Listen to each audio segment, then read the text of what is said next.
Okay, so we're doing the population pyramid here for this activity. As I have up here on my computer, it's the population pyramid of the United States, so that's the one I'm going to do. So you can see you can go through the website I give you to a bunch of different countries, whichever one you want to do, based on the letter they start with. So I'm doing the United States, so I'm going to click on the United States of America. And that is the one I'm going to do. So, as you look at this population pyramid, is what we've seen before. It goes on the x-axis. Again, that's the horizontal axis. You see up to 10% on each side. So you have 0 in the middle, and then 10% to the left, 10% to the right. The right is always female, always indicated in red. The left is always male, always in blue. And then you have the age ranges on the y-axis. So again, the vertical line that goes up and down. So it goes from 0 to 4, 5 to 9, increments of 5, all the way up to 100 plus. Some of them go from like up to like 94 and then 95 plus. This one is going to go to 100 plus. As you can see, very little people in 100 plus. So your activity, of course, is to use your country and create a population pyramid for the country you choose. And I'm just going to show you on my paper. I have my paper here. A pencil.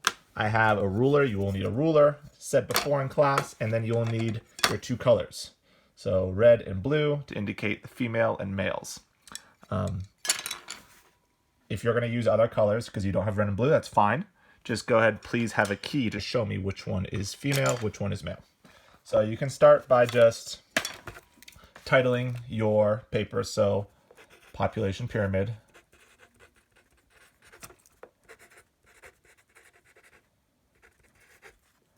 Underline it. Might be good to write your name. It's always a useful thing, even though you're going to turn this online, so I'll be able to see it's you. It's useful. And then what I want you to do is, I want you to tell me your country and then your year that you're doing this on. Now, you can look back at population pyramids from previous years. I can go back to other years before, like minus 5 years, and I'll go back to 2015, which is kind of cool. You can kind of investigate what it might be like in the future and so on. But we're going to do the current year, 2020. So you're going to go ahead on your paper, put the country down that you're doing, which is, for me, the United States. And then my year, which is 2020. So this is just to indicate, kind of titling what your pyramid will look like. Okay, then it comes to drawing the pyramid itself. So to start, you're going to, again, need to create the actual graph. And the first thing you'll need to do is to split the paper in half between the male and the female half.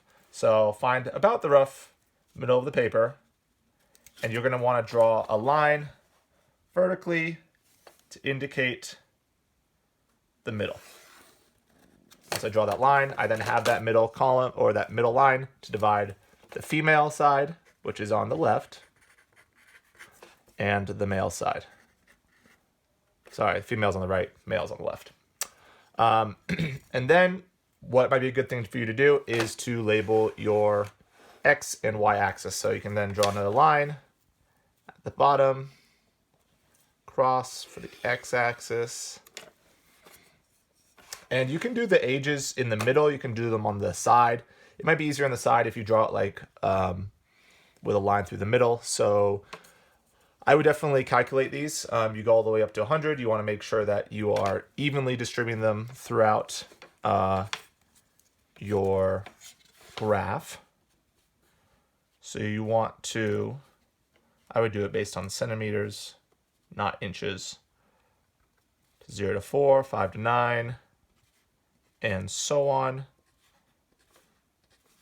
This will make it easier probably if you're doing the side, but it is up to you which one you end up doing.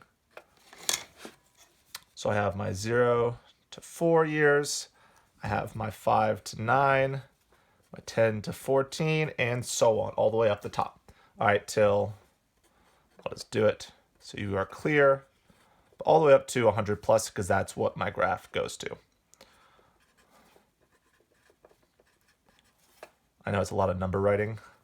I promise this is not math class. but we got to get it done.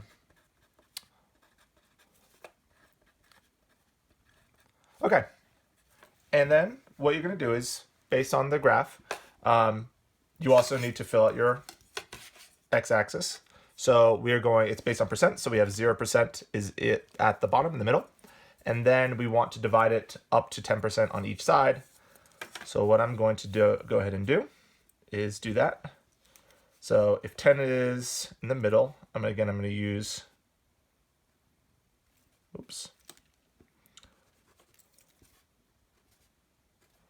use my centimeters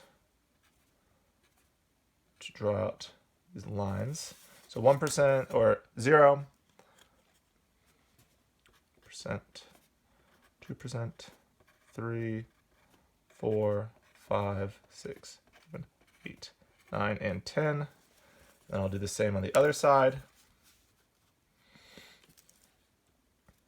Centimeters works pretty well for this. So I would recommend using centimeters, not inches, when creating your lines. 4, 5. Okay. Likely none of the numbers will go all the way up to 10%, especially in my graph. Everything is around the middle. It's evenly distributed between males and females. So the sides of the graph don't quite matter as much. It is the middle portions that are the most important. Then you'll need to actually check the data on the graph and create lines based on the information in the graph. So as we see for the males in the United States that are 0 to 4 years of age, it is 3%. So I'm gonna go ahead and find 3%. And I will just make a line to indicate that is the bar I'm dealing with. And if you want to go ahead and create lines across to make it look even, you certainly can. That would definitely help, but you can indicate 3%. It is good to write in what exact value is. This is 3%, and then you will shade it in. So again, 0 to 4 years old, 3% of the United States population is that age. And then I look at the next line. It is 5 to 9 years old. It is 3.1%. Big difference there. So obviously I won't be changing too much, but I'll create my 3.1%. Slight increase, but not that much different in age discrepancy in 0 to 4. And I go so on all the way up the graph to the very top. Different pyramids will look different. Some of them will, again, have a lot more people in the lower ranges, younger ages, or some might have a lot more in the older ages. So you're creating your graph for the males, and then eventually I will do the female side. So 2.9% is 0 to 4, so I'll create 2.9. I will make sure to fill this in, and again, make sure it looks nice. I'm doing it kind of quickly. Just to give you a brief overview, I write 2.9%. The next one for me is going to be 3% at ages 5 to 9 for females. So I'm going to find exactly 3%, not that much more. And I will fill that in. And you're doing this all the way up to for the entire pyramid when you eventually create your final product. So again, in this version, I put the ages in the middle and then did my values again on each of the sides on the x-axis, and then had all the distribution all the way up to 95 plus because eventually got to 0.1%, and then 100 plus is 0%, so I didn't include that one. I have for males on my left, females on my right from the United States in 2020. I hope you enjoyed this. Thank you very much, and good luck on your assignment.